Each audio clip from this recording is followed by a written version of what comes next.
Apa sih kata haki? Kata haki adalah program bincang-bincang yang khusus membahas tentang hak kekayaan intelektual. Dalam kata haki, kita akan membahas materi-materi khusus yang berkaitan dengan merek, hak cipta, desain industri, serta paten yang berkaitan dengan berbagai isu lainnya terkait hak kekayaan intelektual. Ikuti diskusi menarik di Kata Haki dan segera kunjungi cekhki.id dan jangan lupa untuk like, subscribe, dan share YouTube channel kami di Ngerti Hukum ID dan jangan lupa pula ikuti media sosial kami di Ngerti Hukum ID.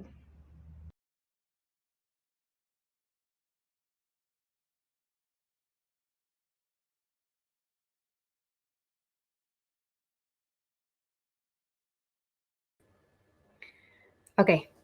Halo teman-teman semua, selamat datang, kembali di Kata Haki. Nah, di Kata Haki pada episode kali ini, saya akan sedikit banyak membahas soal, apa saja sih hak kekayaan intelektual atau haki yang ada di dalam permainan video. Nah, jadi kira-kira dalam satu video games ini ya, permainan video ini, apa saja sih hakinya dan apa yang harus dilindungi gitu haki dalam satu video games ini. Seperti biasa, sudah bersama dengan saya, pembicara kita yakni Mas Prayudi Setiadharma. Sebelumnya saya perkenalkan kembali bagi yang mungkin belum pernah nonton episode-episode Kata Haki sebelumnya. Mas Prayudi ini adalah konsultan haki yang sudah berkecimpung di dunia haki, selama belasan tahun ya, kurang lebih hampir 20 tahun ya. Beliau ini adalah alumni sarjana hukum dari Universitas Padjadjaran yang kemudian sudah mendapatkan gelar, LLM, S2-nya di University of Melbourne, Victoria, Australia, tentu di bidang intellectual property atau haki juga. Dan saat ini beliau sedang menempuh pendidikan doktoralnya di University of Newcastle, New South Wales di Australia juga. Oke, kita panggil Mas Prayudi. Apa kabar, Mas? Selamat siang apa sore nih? Jam Iya, 3 di sore siang di apa sore sini. lagi? Iya, apa kabar ya Mas Prayudi di sana? Alhamdulillah baik. Ini lagi sama kayak Indonesia nih. Varian Delta lagi masuk lagi nih di sini. Jadi Di sana juga menggila ya, mulai Mas? itu lagi eh ya agak-agak lockdown lagi nih kita. Begitu. Ya sih lagi parah Iya, banget kayak hampir setiap bangun tidur tuh mendengar berita duka, entah sakit, entah meninggal tuh kayak aduh. Ya biar kita nggak apa namanya, berlarut-larut sedih itu memang harus dialihkan ya, salah satunya dengan berbicara iya, topik-topik lain selain Covid. dengan ini. Dan iya nih, dan salah satunya, untuk mengalihkan isu-isu Covid dan berita-berita duka ini sebenarnya saya juga senang sih main games. Cuma dan kemudian langsung terpikir, wah iya kayaknya bener juga nih, dalam games nih kayaknya banyak ya HKI-nya.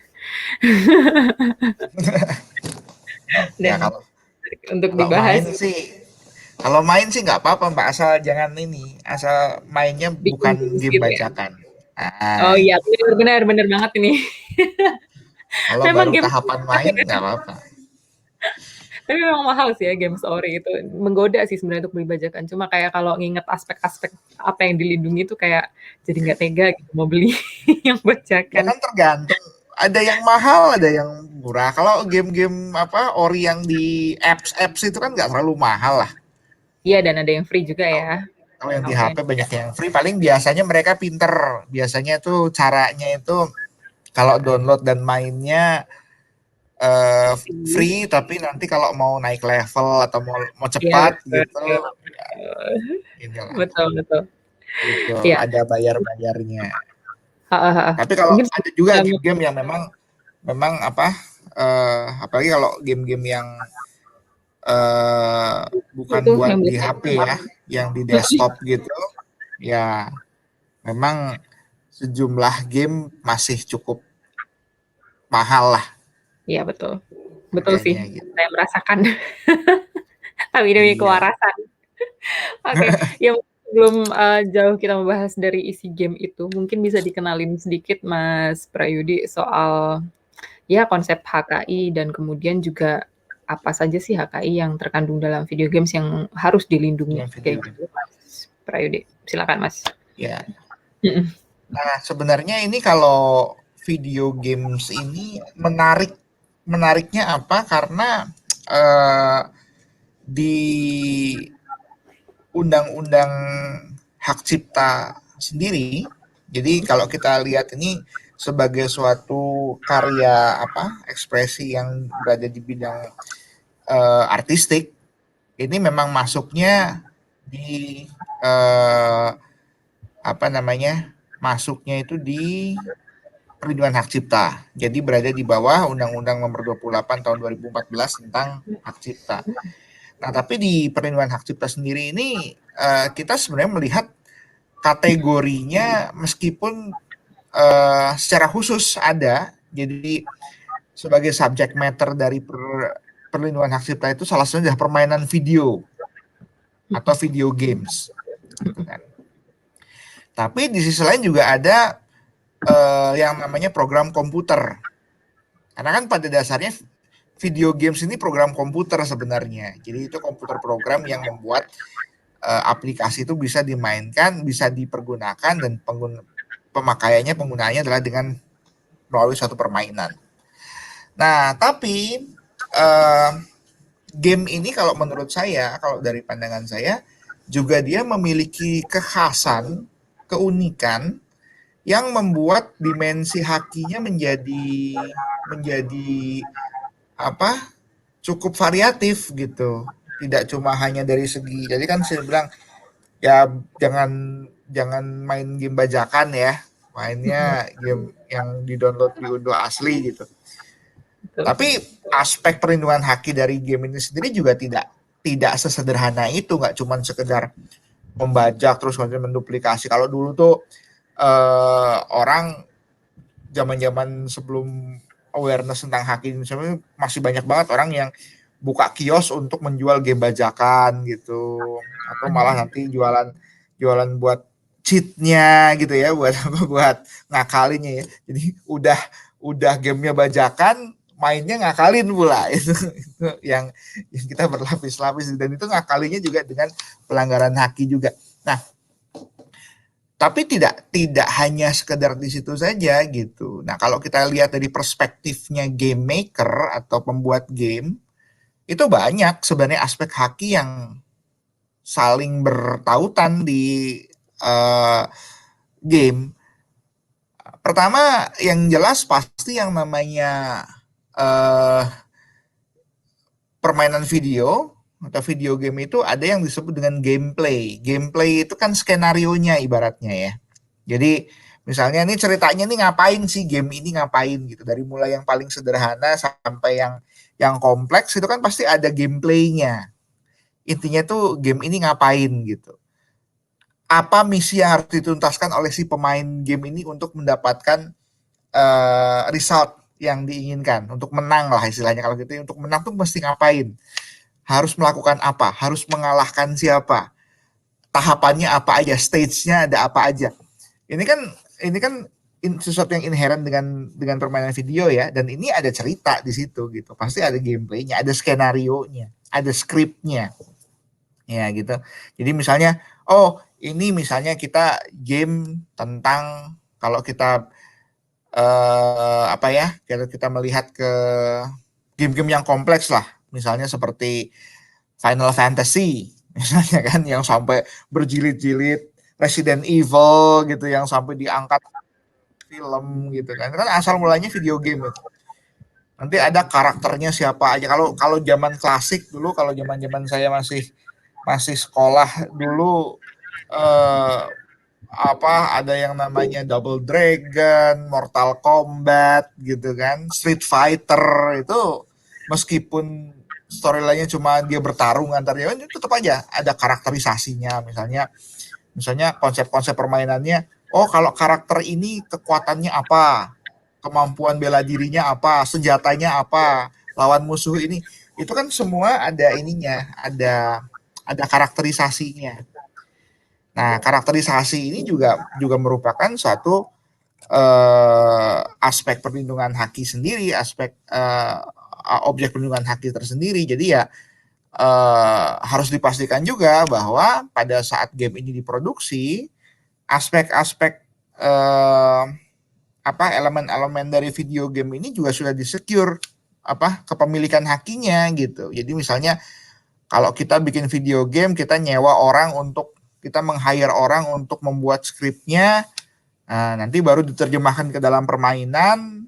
Nah itu untuk diadaptasi ke dalam permainan itu harus jelas juga nih kepemilikan hakinya, securingnya, licensingnya seperti apa. Ini aspek yang harus diperhatikan. Nah, ini banyak aspeknya gitu. Nah itu untuk produksinya. Nah setelah jadi, aspek perlindungannya juga bukan cuma semata-mata melindungi agar tidak dibajak atau gimana caranya agar orang tidak ngehack supaya bisa main dengan gratis. Tidak hanya itu, tapi pengembangannya ke depan sangat luas. Sama saja seperti film. Ini mirip-mirip dengan film sebenarnya, karena dengan video game ini bisa saja kemudian orang diangkat menjadi film misalnya. Udah banyak sekali contoh seperti itu. Yang saya sebutkan tadi semua rata-rata sudah diangkat sebagai film, mulai dari Street Fighter, Mortal Kombat sampai Final Fantasy, Resident Evil, itu semua juga jadi film. Bahkan tidak hanya di luar negeri, di Indonesia juga sudah mulai ada video game asli Indonesia yang juga diangkat menjadi film Indonesia, itu juga sudah ada. Jadi kita tidak bicara lagi soal industri di luar negeri gitu. Nah, kita juga sudah ada. Itu juga kemudian di samping itu juga yang jelas merchandise itu kan mulai dari action figure, jadi nggak cuma film saja atau komik saja yang ada action figure-nya, game juga ada action figure-nya, barang-barang seperti kaos, gelas, mug, tumbler dan sebagainya juga bagian dari industri video game ini. Bahkan mungkin bisa saja ke sektor jasa, misalnya ada katakanlah kafe yang bertema game tertentu, kafe yang bertema Mario Bros misalnya, kafe yang bertema Street Fighter misalnya. Ini banyak yang seperti itu gitu. Dan ini tentunya harus dikelola dengan baik sehingga perlindungan dan pemanfaatan haki di industri video game ini bisa optimal bagi pemilik hak cipta atas video game itu sendiri gitu. Oke, ini menarik ya. Jadi tiap video game itu memang harus dilindungi ya, tiap dari unsur-unsur elemennya di. Ya, aspeknya banyak gitu, aspek hakinya banyak. Iya sih, benar, Mas Freddy, kayak gitu. Dan dalam game itu sendiri pun juga kayaknya detail sekali ya, mulai dari kira-kira hak cipta yang ada di video game sendiri tuh, haki dalam video game sendiri itu hanya hak cipta saja gitu, ataukah ada haki yang lain ya, gitu? Kalau di produknya sendiri sebagai sebuah aplikasi permainan video, program komputer, memang itu sebagai itu hak cipta memang yang berlaku di situ. Kalau di undang-undang hak cipta itu perlindungannya sampai 50 tahun. Jadi sama seperti film, sama seperti karya sinematografi. Dan saya tidak kita belum tahu ya, karena kalau di sini sebenarnya kalau dari kategorisasi yang ada di undang-undang hak cipta ini bisa masuk ke permainan video, ada item sendiri, bisa masuk ke program komputer juga. Kalau sifatnya sinematik bukan tidak mungkin juga masuk ke, karena begini, contohnya begini, kalau kita dulu saya udah lama banget nggak main game-game yang berat karena kan waktu udah nggak memungkinkan lagi untuk dedicated ya. Kalau dulu zaman kuliah main game yang sampai instalasinya banyak. Dulu itu kadang-kadang ada banyak game yang di sela-sela, misalnya kalau kita naik tingkat nih, dari satu tingkat yang awal level 1 naik ke level berikutnya, di sela-selanya ada kayak filmnya gitu. Oh ya, benar. Ada kayak filmnya gitu, ada ngasih tahu apa. Atau ada juga game yang film gitu. Jadi gini, kayak gamenya itu kayak dulu kalau ada buku yang pilih sendiri petualanganmu gitu. Jadi kayak kita ngeliat film pendek, terus nanti katakanlah gini, film tentang detektif menyelidiki ini, menemukan bukti ini, kemudian kita tonton filmnya, nanti pada titik tertentu kita sebagai ini harus mengambil keputusan. Jadi misalnya kayak role playing game gitu ya. Iya, Ambil betul-betul. keputusan. Apakah kita akan menyelidiki ke mana, ada 2 tempat misalnya, ke tempat yang A atau ke tempat yang B. Nanti kalau kita pilih ke B, ada film lagi lanjutannya. Nanti ketemu lagi clue. Ini apa? Apakah kita ini sampai terakhir misalnya harus mematikan bom gitu kan. Sampai yang kayak misalnya kita potong kabel yang mana nih gitu kan. Ada film juga. Itu film gitu kan. Jadi kalau untuk itu ya kita tanda tanya lagi, ini masuk kemana? Masuk permainan video, masuk program komputer, apa masuk video game gitu, masuk film gitu, karena kan aspeknya juga berurutan di situ. Belum juga kalau misalnya kalau sifatnya kayak gambar gitu kan, melibatkan banyak gambar, ini banyak sekali aspeknya, sehingga pada saat katakanlah terjadi konflik mengenai ada pelanggaran dalam sebuah video game, ya, kita harus lihat dulu yang dipermasalahkan itu elemen apanya. Oke, elemennya. Gitu. Jadi ada dalam undang-undang hak cipta itu definisi khusus permainan video, tapi setiap ada kasus kita harus lihat lagi ini yang dipermasalahkan tuh elemen apanya gitu. Apakah elemen karakternya, misalnya dia nyomot karakter mana nggak minta izin, jadi misalnya ada misalnya katakanlah kan game sederhana saja lah seperti Candy Crush gitu ya. Candy Crush itu kan konsep permainannya itu kemudian banyak sekali game serupa itu tapi tematik. Misalnya ketika lagi booming film Frozen misalnya, nanti ada kayak Candy Crush tapi temanya Frozen gitu. Jadi bentuk kristal-kristalnya itu seperti salju gitu. Terus karakternya ya gambar-gambarnya si Elsa, Anna dan teman-temannya gitu kan. Nah itu kita harus lihat lagi yang dipermasalahkan itu apanya. Jadi kalau kita bicara soal pelanggaran hak cipta, belum tentu pelanggaran hak cipta yang terkait dengan video game itu selalu terkait dengan definisi sebagai permainan video. Gitu. Kita ini terkait untuk aspek sinematografinya, aspek ceritanya, storyline-nya, aspek programmingnya, codingnya, kalau kita bicara soal codingnya gitu kan. Jadi kita harus lihat dan ini sampai sejauh ini saya belum menemukan ada kasus di Indonesia yang secara signifikan membahas. Jadi belum ada jurisprudensi yang yang kita masih miskin akan jurisprudensi terkait dengan video game ini. Jadi kita masih baru bisa memikirkan bahwa asumsi aja, nanti akan digunakan ini. Tapi pada intinya memang perlindungannya di hak cipta, ada permainan video di situ, tapi juga bisa juga aspek-aspek yang lain. Musiknya kan juga bisa kan. Nanti ada unsur musiknya, misalnya kayak kalau lagi jalan musiknya kayak gimana, nanti kalau misalnya tokoh utamanya mati musiknya gimana gitu, itu kan bisa juga ada aspek lain yang bermain. Jadi saya sih lebih mengatakan bahwa yang namanya permainan video atau video game ini tidak dibatasi pada satu definisi tunggal saja kalau dalam perlindungan hak ciptanya dalam undang-undang hak cipta ya, tapi aspeknya banyak menyentuh dengan segi-segi yang lain gitu di undang-undang. Nah, kemudian juga untuk permainan untuk video game ini juga aspek lain selain hak cipta, tentu saja brand. Brandnya sendiri, kemudian karakternya juga bisa perkuat lagi perlindungannya dengan perlindungan brand terhadap karakternya gitu kan, karena si karakter ini punya kekuatan sendiri gitu dalam dalam memasarkan. Biasanya orang malah mungkin lebih familiar dengan salah satu karakternya yang populer gitu dibanding nama video gamenya sendiri, bisa jadi kan seperti itu. Jadi punya nilai jual juga gitu, bisa juga itu dilindungi sebagai merek atau brand gitu. Ini kalau dari segi perlindungan, kalau kita sebagai pemain sebagai pembuat video game, itu dari segi perlindungannya seperti itu gitu.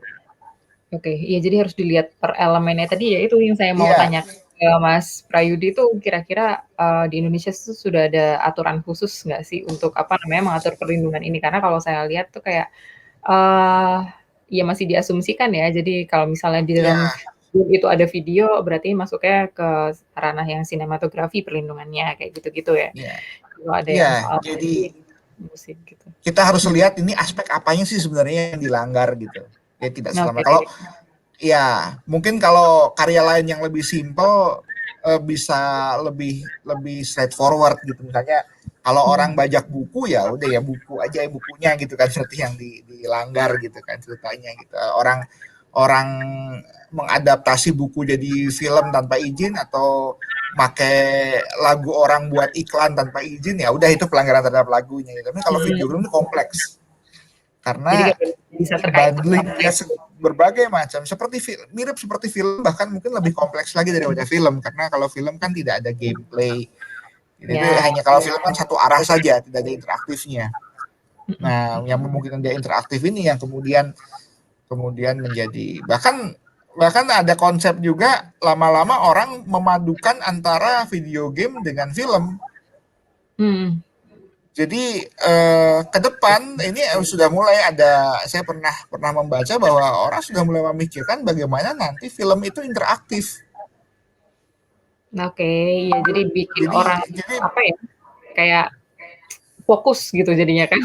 iya jadi gini jadi misalnya ada film begini kadang-kadang kan kita kesal nih film kan ah kenapa sih dia mengambil keputusan ini kenapa bukan Iya, yang itu jadi kita gitu. yang ngatur jalan Nah, ceritanya gitu kan. bisa jadi ke depan nanti apa film di masa yang akan datang lebih kompleks. Jadi orang akan membuat Mhm, mhm. alternate alternate skenario itu bermacam-macam. Itu syuting bisa bisa banyak karena ceritanya variasi.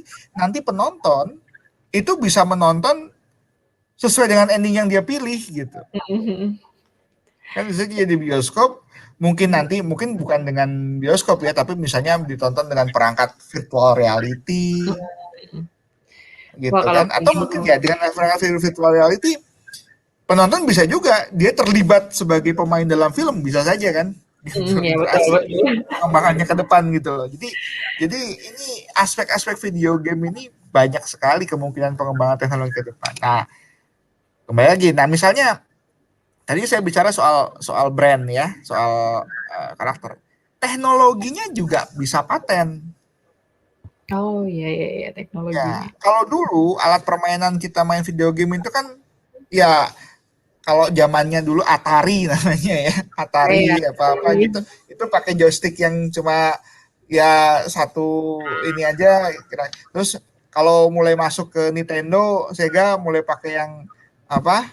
eh atau ya. PlayStation sudah mulai pakai Iya. yang jempol gitu kan. Mhm. Terus sekarang sudah pakai perangkat Iya, apa? virtual reality. Virtual reality, kemudian yang lebih interaktif ya misalnya kayak ada map khusus untuk video game dance misalnya atau ada Mhm. gitar-gitaran untuk yang apa gitar Iya, hero gitar kayak seperti gitu. itu ya itu itu dari sisi perangkat juga jadi mungkin salah satu bentuk perlindungan objek hak cipta yang aplikasi dan kemungkinan perlindungannya sangat luas itu adalah permainan video karena dia memungkinkan banyak sekali pengaplikasian dari alat saja lah. Kita tahu kan betapa mahalnya misalnya komputer yang kategorinya spesifik buat game, Iya, betul. Mhm. ya kan? Nah, beda Iya, kan sama komputer kita buat kerja sampai gitu kan. 100 juta itu. Makanya makanya kalau ada orang bilang bahwa oh main game nggak serius loh, kenapa kok perangkatnya jauh lebih mahal daripada perangkat orang bekerja Iya. gitu kan? Karena ini sudah jadi industri juga dan sekarang jangan lupa dengan diakuinya e-sport sebagai cabang olahraga, Mhm. ya ini kan juga menaikkan level dari apa Keseriusan permainan video game. ini sendiri. Heeh. Iya, betul sekali sih. Ya, saya pribadi sih, sebenarnya suka banget sama games-games yang berbau simulasi yang tentunya bahkan mungkin lebih berlimet ya, apa namanya, dalamnya unsur-unsur elemennya gitu kan, karena kan simulasi Iya, kita sendiri yang galau gitu. Di situ saya ngelihat kayak banyak beberapa merek-merek yang ada di game itu gitu. Nah itu kira-kira mereka harus ada kerjasama khusus gitu berarti ya Mas Brayudi? Ya, ini satu yang menarik. Kalau saya pribadi kan saya sebagai saya ini ya penggemar sepak bola lah. Jadi Hmm. penggemar sepak bola dan salah satu game yang paling sering saya mainkan itu game baik permainan ataupun yang kayak simulasi manajemen sepak bola Oh gitu ya, di ya, klub ya. nasional. Hmm. Nah, ini juga salah satu yang ini kan. Jadi tidak hanya dia itu si pembuat game itu harus mensecure hak untuk menggunakan merek-merek, misalnya katakanlah game ya. Kan kalau kita sederhana saja, kalau kita bicara soal uh, game permainan sepak bola yang di lapangan gitu, gamenya kan yang namanya dekorasi lapangan biasanya tuh selalu ada pinggir-pinggirannya tuh papan iklan kan gitu. Untuk menciptakan suasana yang realistis kan itu harus diduplikasi, harus direproduksi di video gamenya. Nah, orang tidak bisa sembarangan pasang iklan di situ. Ini jadi peluang juga, bisa menjadi peluang sebagai product placement, Hmm. bisa untuk sponsor ya, untuk orang yang mensupport ini, orang pasang iklan di situ, atau bisa juga karena udah saking populernya, misalnya gini, kita bicara soal bikin video game, biasanya Electronic Arts tuh yang pegang lisensinya, bikin Yap. video game turnamen Euro. Hmm. Turnamen Euro yang baru berakhir kemarin, bikin game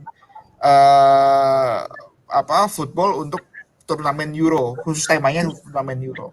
Nah, turnamen Euro ini kan ada sponsor resminya. Ya, ya betul. Ya, masa sponsor resminya nggak dipasang di situ namanya gitu kan?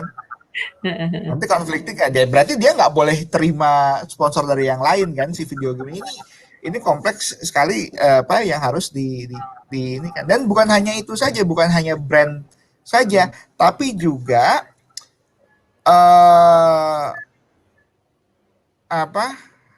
hak untuk menggunakan nama dan kemiripan dari masing-masing pemain. Nah, iya benar-benar. Iya tuh, Itu benar juga tuh. ada lisensinya Muka dan tersendiri itu. karakternya. Iya, karakter kalau kita menggunakan karakter asli, karakter orang asli, itu harus kita memastikan bahwa setiap nama yang kita pakai itu kita sudah dapat lisensi untuk menggunakan kemiripan nama dan fisik. Jadi itu yang mungkin belum tersentuh di kita, di industri game kita, karena memang belum ada yang sekompleks itu. Tapi katakanlah nanti ada yang mau bikin game tentang Liga Indonesia barangkali, atau olahraga yang lain barangkali. Kalau Indonesia mungkin terkenalnya badminton ya.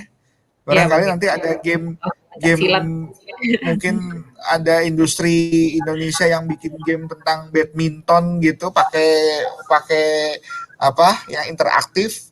Jadi orang bisa main badminton di rumah gitu. Dengan kemiripannya misalnya, ada karakter Susi Susanti misalnya, atau ada karakternya yang baru-baru juga gitu kan. Itu nggak bisa sembarangan, kita bikin karakter yang mirip kemudian kasih nama, nggak bisa sembarangan seperti itu. Itu kita harus dapat lisensi dari orangnya menggunakan nama dan kemiripan gitu.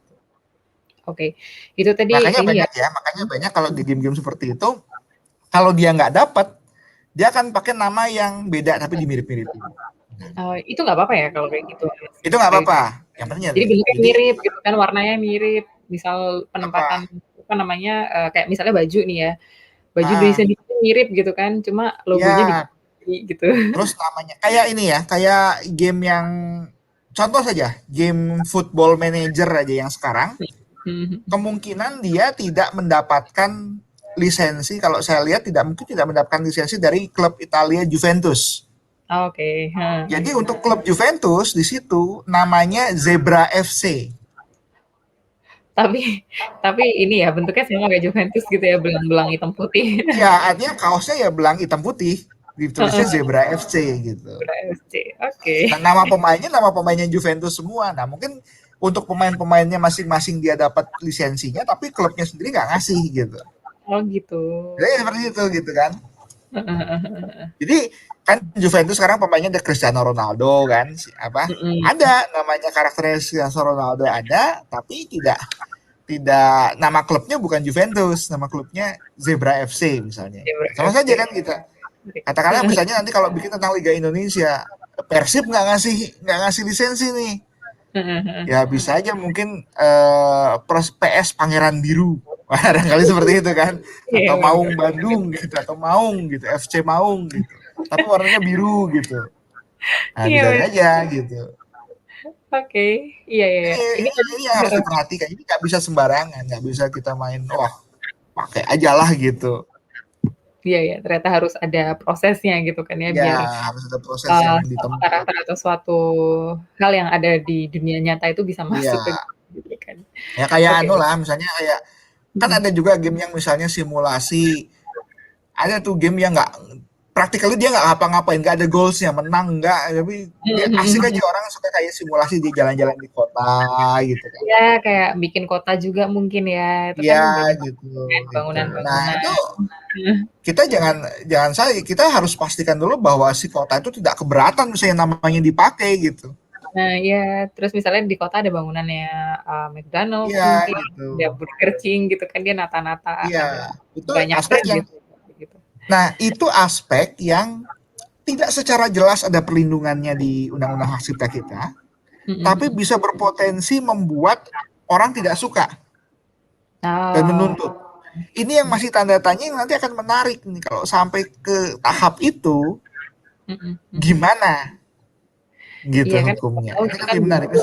Profilnya ternyata banyak banget dan besar gitu, orang banyak yang main gamenya karena kan gitu. Misalnya ya katakanlah beginilah, ada setting tentang Bandung misalnya, tiba-tiba di situ filmnya tapi film tentang gangster barangkali ya. Terus pemerintah Kota Bandung keberatan, Kota Bandung dijadikan itu, kesannya kan wah kalau gangster ini di Bandung gitu kan gitu. Bisa jadi kan seperti itu. Ada GTA gitu. Bisa atau enggak? Ya, bisa atau enggak Kota Bandung, kemudian pemerintah Kota Bandung keberatan meminta supaya si industri game tidak melabeli kota yang dalam itu jadi Kota Bandung, tapi mungkin dia nanti akan udahlah apalah mungkin kan. Mungkin Priangan City atau apa gitu, barangkali dimirip-miripin lah sama Bandung gitu kan. Nah ini akan menjadi sesuatu yang menarik ke depan gitu. Jadi ini kita harus hati-hati. Hukumnya pun hukumnya pun juga karena hukum ini memberikan, hukum tertulisnya masih memberikan ruang yang sangat luas yang belum di address secara spesifik. Nah, kita harus siap ke depan ini tafsirnya akan seperti apa gitu. Kemungkinan ini kan belum masuk sebenarnya dalam bahasan spesifik dari lingkup undang-undang hak cipta kita gitu. Tapi potensi ada bahwa nanti akan ada hal-hal yang membuat konflik gitu. Iya betul sekali itu, Mas Prayudi. Nah ini kan tadi yang selama kita bahas itu kan kayak di dalam keperluan pelaksanaan game itu sendiri gitu kan ya. Nah ini kalau misalnya ternyata ada orang yang sekarang ini bikin tutorial games atau mungkin kayak cheat-nya gitu atau walkthrough-nya gitu kan, gimana cara memainkan game tersebut gitu dan masuk ke beberapa konten-konten media sosial atau mungkin bahkan ditayangkan di mana-mana, itu gimana hakimnya? Ini sebenarnya satu hal yang menarik di sini. Oke, kita satu-satu dulu. Kalau misalnya tutorial atau cheat gitu. Biasanya kalau yang setahu saya, industri game sendiri tidak pernah mempermasalahkan ini. Gitu. Karena apa? Ya yang namanya tutorial itu kan membuat orang tertarik memainkan game itu gitu. Jadi kan secara tidak langsung ini seperti apa? Ya bikin orang tertarik, kemudian dikasih tahu caranya, jadi orang jadi makin tertarik. Intinya kan jadi marketnya jadi membesar gitu, kayak promosi gitu. Jadi sepanjang gamenya memang dibeli secara legal, masalah gitu. Kecuali Jadi ya kalau masalahnya. kecuali kalau tutorialnya adalah gimana caranya supaya mendownload ini secara ilegal nggak perlu bayar gitu. Misalnya gitu kan. Nah, Oh itu ya itu baru ada pasti juga. akan ditinggal. Iya. Gimana caranya? Oh, Anda main ini harus bayar. Gimana caranya supaya tidak perlu bayar tapi bisa? Itu pasti akan dipermasalahkan. Cuman kalau tutorial tutorial bagaimana memainkan ini sampai akhir supaya menang, nah itu sih saya rasa Masih industri game tidak akan keberatan di situ ya, gitu. dan Ya diakal-akal silakan aja saja ya. gitu. Kayak marketing gratis Selama gitu. Anda memainkannya dari game yang di-download dan dibeli secara legal, ya buat kami malah menguntungkan kan gitu. Iya betul. Sama aja Iya sih. seperti reviewer mobil kan. Mm-mm. Ya makin banyak yang mereview gimana ininya ya makin bagus buat promosi. Sepanjang mobilnya nggak hasil nyuri aja kan gitu, nggak hasil curanmor begitu. Nah, cuman yang sekarang jadi pertanyaan saya adalah, dan ini saya masih belum belum yakin persis ini bagaimana menundukkan ini dalam konteks undang-undang hak cipta. Jadi sekarang banyak yang saya lihat eh, khususnya di YouTube ya, YouTuber ini yang spesialisasinya adalah mengupload game. Oke. Jadi seperti kita nonton film. Jadi dia mainkan game itu dari awal sampai akhir. Iya, terus Misalnya game direkam ya. petualangan atau yang sering itu game simulasi. Simulasi pesawat, flight simulator. Oh ya, flight Dia simulator. mainkan itu dari awal sampai akhir. Jadi orang menikmati seperti orang nonton film. Gitu kan? Karena sinematik kan itu, ada ceritanya nih, misalnya petualangan, dia masuk ke hutan mana, mengalahkan apa, terakhirnya menyelamatkan pusaka apa, mengalahkan musuh yang paling jago. Nah, itu kan enak ditonton yang seperti itu. Kalau orangnya jago ya, menang, itu enak ditonton. Iya, benar. Nah, Jadi kayak kemudian di dalam YouTube, sejauh ini saya belum menemukan ada kasus di mana si industri game keberatan. Karena mungkin ini masih dianggap sebagai promosi juga. Orang melihat orang lain main, jadi membuat dia tertarik untuk main juga kan, memainkan sendiri gitu kan. Tapi bukan tidak mungkin ada yang keberatan gitu. Nah, kalau ada yang keberatan, ini keberatannya masuk kemana gitu? Game ini sebagai permainan video atau game ini sebagai apa? Seolah-olah sebagai karya film gitu. Nah, ini akan menjadi satu tanda tanya yang menarik untuk dijawab, bagaimana penerapannya nanti gitu. Ini kayaknya kalau misalnya ada yang nonton sambil mikir bingung skripsi atau tugas akhirnya apa bisa nih jadi bahan Bisa ya. aja nih. Bagaimana kalau misalnya ada orang ini aspek hukumnya gimana? Coba nih saya tantang buat mahasiswa hukum gitu ya, atau apa ya istilahnya sekarang DKV, desain kreasi visual. Iya. Itu Ini kasus mahasiswa cita-cita sih DKV sebenarnya. atau mahasiswa hukum terutama, coba nih kalau misalnya ada yang keberatan, mungkin nggak kira-kira ada industri yang keberatan dengan penayangan gameplay keseluruhan dari awal sampai akhir di YouTube gitu kan, yang YouTuber gitu. Mungkin ada yang keberatan. Kalau ada yang keberatan, dia bisa pakai apa buat keberatannya gitu kan, artinya gamenya dibelinya sah dong, legal kan. Legal. Asumsinya bahwa game ini bukan game bajakan, gamenya legal, dia beli, dia mainkan di komputernya sendiri, tapi di screen-nya itu di share kemudian diupload gitu, sehingga orang lain bisa menikmati dari awal sampai akhir dia main gitu. Nah, tapi grafik dan segala macamnya di dalam itu kan bukan buatan si pemain game, dia memainkan saja. Ini kan hasil karya dari game creator. Mungkin nggak kira-kira si game creator ini merasa keberatan terhadap itu? Dan kalau mungkin, mau pakai apa gitu ininya? Apakah yang dipakai gitu kan? Iya gitu. Nah ini mungkin menarik nih buat teman-teman yang di Fakultas Hukum barangkali. Kira-kira udah ada belum yang keberatan terus menggunakan apa namanya aturan apa gitu? Betul. Oke, baik. Ini cukup menarik sekali soal pembahasan dari sebelum kayak elemen-elemen apa gitu yang ada di video game gitu HKI-nya, terus kemudian HKI apa yang harus dilindungi dalam video game, dan juga dari unsur-unsur apa saja di dalam video game seperti tadi paten, merek, terus dari kodenya juga mungkin ya, sistem peta, dan mungkin Iya. jadi film yang bahkan kita mikir sendiri jalan ceritanya. Ternyata banyak sekali yang ada dalam video game ini ya. Sampai akhirnya yang kita nggak ngerti nih jawabannya. Iya, iya. Ya, ada keberatan apa namanya Ya paling di asumsi saja kan. Kalau iya, itu kan sebagai apa? Kalau sebagai game, ya dia mainkan secara sah gitu. iya benar, Kalau tapi sebagai film masuk nggak ke dalam definisi ya sebagai karya masih sinematik film gitu. sih ya.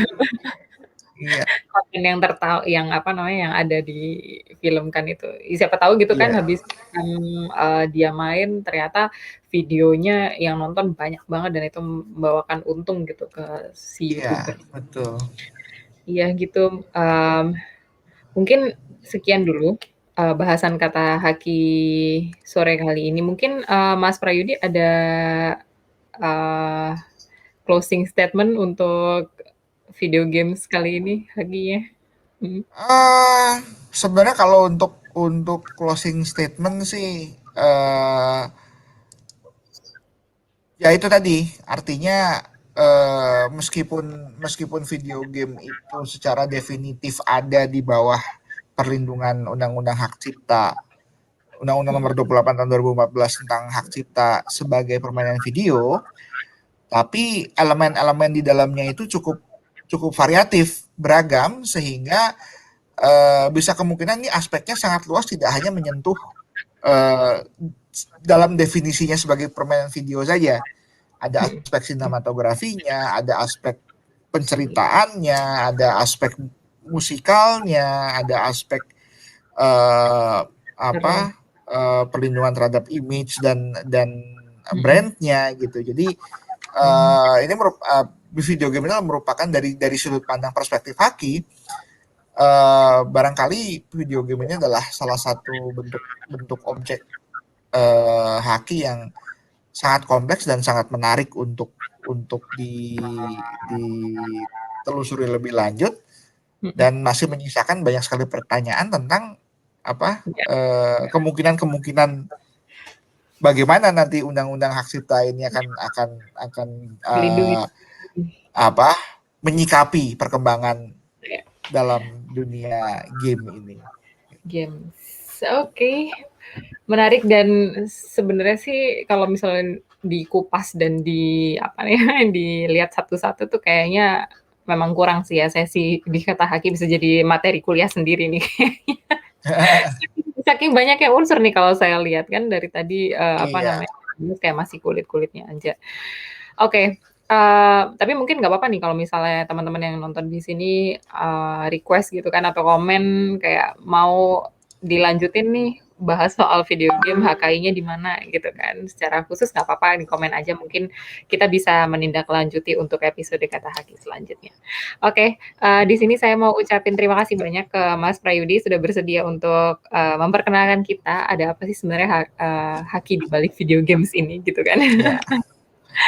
Oke, sekali lagi terima kasih Mas Prayudi.